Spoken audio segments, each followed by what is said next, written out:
Assalamualaikum warahmatullahi wabarakatuh. Perkenalkan, saya Susan Aminarti dengan nomor NIM 07011 3825 3191 dari Universitas Sriwijaya, Fakultas Ilmu Sosial dan Ilmu Politik, Program Studi Administrasi Publik. Di sini saya membuat tugas video untuk menyelesaikan tugas pada mata kuliah Teori Administrasi yang diampu oleh Ibu Dian Anggraini, SIP MSI, selaku dosen pengampu. Langsung saja, materi pertama yaitu definisi dari administrasi publik. Administrasi publik adalah proses pengelolaan dan pelaksanaan kebijakan oleh pemerintah untuk memberikan pelayanan kepada masyarakat secara efektif, efisien, dan bertanggung jawab. Materi kedua adalah pengertian dari paradigma. Paradigma adalah cara pandang fundamental untuk membentuk suatu pemahaman di dalam administrasi publik. Paradigma dibagi menjadi 5. Yang pertama, paradigma dikotomi politik pada tahun 1900 sampai 1926. Pemisahan antara administrasi dan politik, fokusnya birokrasi pemerintah, fokusnya administrasi yang efisien. Paradigma 2, prinsip-prinsip administrasi pada tahun 1927 sampai 1937. Pencarian prinsip-prinsip yang universal, fokusnya birokrasi pemerintah, fokusnya prinsip-prinsip efisien. Paradigma 3, administrasi sebagai ilmu politik pada tahun 1950 sampai 1970.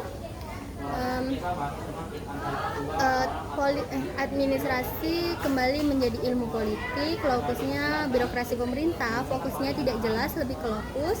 Paradigma 4, administrasi sebagai ilmu administrasi pada tahun 1956 sampai 1970.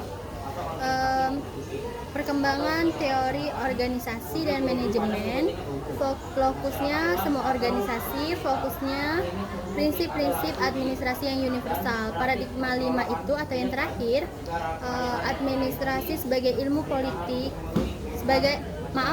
administrasi sebagai ilmu administrasi publik pada tahun 1970 sampai sekarang.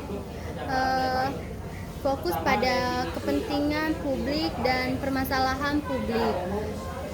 Fokusnya public issue dan fokusnya public interest and public affairs. Materi yang ketiga adalah teori neoklasik. Baik, lanjut lagi. Di sini saya akan menjelaskan materi mengenai teori neoklasik dari kelompok 2. Teori neoklasik administrasi adalah teori administrasi yang muncul sebagai kritik terhadap teori klasik. Teori ini menekankan bahwa manusia di dalam organisasi bukanlah mesin, tetapi manusia mempunyai perasaan, motivasi, dan kebutuhan sosial. Saya akan menjelaskan latar belakang munculnya teori neoklasik, kemudian kelebihan, kekurangan, dan ciri-ciri dari neoklasik. Yang pertama, saya akan menjelaskan latar belakang dari munculnya teori neoklasik. Teori neoklasik dianggap terlalu mekanis, kemudian menganggap manusia itu seperti mesin, fokus pada struktur, aturan, dan efisiensi yang berlaku semata. Yang kedua adalah kelebihan dari teori neoklasik. Teori neoklasik dianggap lebih manusiawi, kemudian cocok diterapkan dalam beberapa organisasi dan sektor publik, meningkatkan kepuasan dan motivasi kerja. Kelemahan atau kekurangan dari teori neoklasik adalah kurang memperhatikan struktur dan aturan formal, sulit dilihat secara kuantitatif, terlalu fokus pada aspek sosial. Ciri-ciri teori neoklasik, yang pertama itu komunikasi dua arah dianggap penting. Manusia dipandang sebagai makhluk sosial, bukan sekedar alat produksi. Yang ketiga, motivasi kerja dipengaruhi faktor psikologis dan sosial. Yang keempat, hubungan informal organisasi sangat berpengaruh.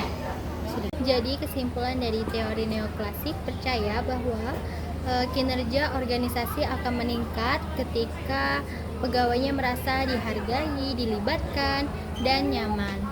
Sekian, mungkin itu saja penjelasan dari saya. Saya akhiri. Wassalamualaikum warahmatullahi wabarakatuh. Bye-bye.